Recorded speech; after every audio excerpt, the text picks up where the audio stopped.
Forces are closing in on Ukraine's capital city of Kyiv, bombing buildings and civilians as Vladimir Putin's invasion reaches a key stage.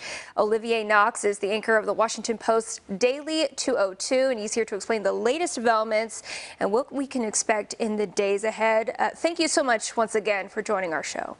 My pleasure.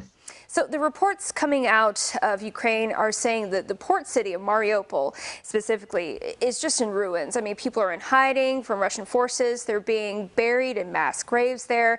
And this bombardment still continues. So what stories have you guys heard coming out of this city? And what are the latest developments happening with the ground assaults in Ukraine? Well, if you haven't seen it, I recommend going to find the story by those two Associated Press reporters who've been chronicling the devastation on the ground in Mariupol. Those two reporters were extracted by the Ukrainians today.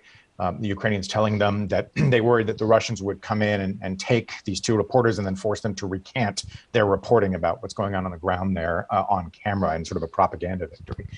I think one of the ways to understand what's happening here is as Vladimir Putin's ground offensive has stalled out, he's increasingly turned to tactics honed in the Chechen wars of indiscriminately shelling civilian areas, really trying to wipe out the city of Mariupol and drive its 400,000 or so residents remaining out of the city.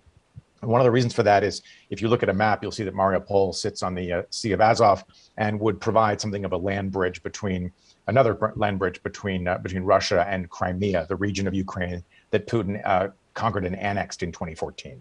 And Olivier, they're using certain missiles in their attacks. Can you describe or tell us what those kind of missiles are and what they do? Yeah, there's actually some controversy about this. The Russians have bragged about using hypersonic missiles to target some spots in Ukraine. So hypersonic missiles, basically, they travel at more than 5 times the speed of sound. They're thought of as sort of the next hot thing in terms of weaponry. The United States, Russia, and China are racing to get a hypersonic missile advantage. The big thing to understand is that unlike conventional missiles, conventional ICBMs in particular, they can be steered once they've been launched. So Russia says it used a couple of hypersonic missiles. I haven't seen that confirmed by the Pentagon or Ukraine for that matter. Okay. That's important for a couple of reasons, though. One of the ones that I would suggest is that this is a way for Russia to kind of counter all of the various reporting that, in fact, their military has not been performing up to snuff, that they actually have not been as effective as everyone thought. This is sort of a look at this big new weapon that we can use. And now there's going to be an anticipated talk between President Joe Biden and world leaders from France, Italy, Germany, and the UK today. What issues do you anticipate them addressing during this phone call? This is going to set the table for the president's trip to Europe later this week. You know, on Thursday, he's supposed to attend an emergency NATO meeting over in Brussels. He will also be meeting with the European Council and making a trip to Poland, a NATO ally that has been taking in millions of Ukrainian refugees and stands as sort of one of the most important partners to the United States in this crisis. So one of the things that we're looking at, two of the things that we're looking at is what more can the United States and its allies provide Ukrainian fighters on the ground? Right. There's a lot of talk about sending them more surface-to-air missile defenses, more anti-tank weapons, and drones with a longer range than the ones that they have now. That's part of the conversation.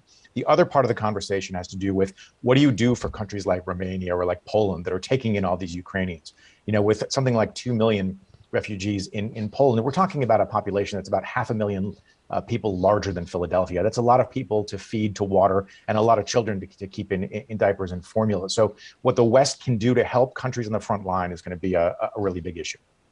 Okay. Olivier Knox from the Washington Post, the Daily 202. Thank you so much for joining our morning show and talking about what is happening on the ground. Again, this is a topic that weighs on a lot of people's minds. People here have families still over there in Ukraine, especially in cities like Mariupol and Odessa being targeted. So thank you. We appreciate your time.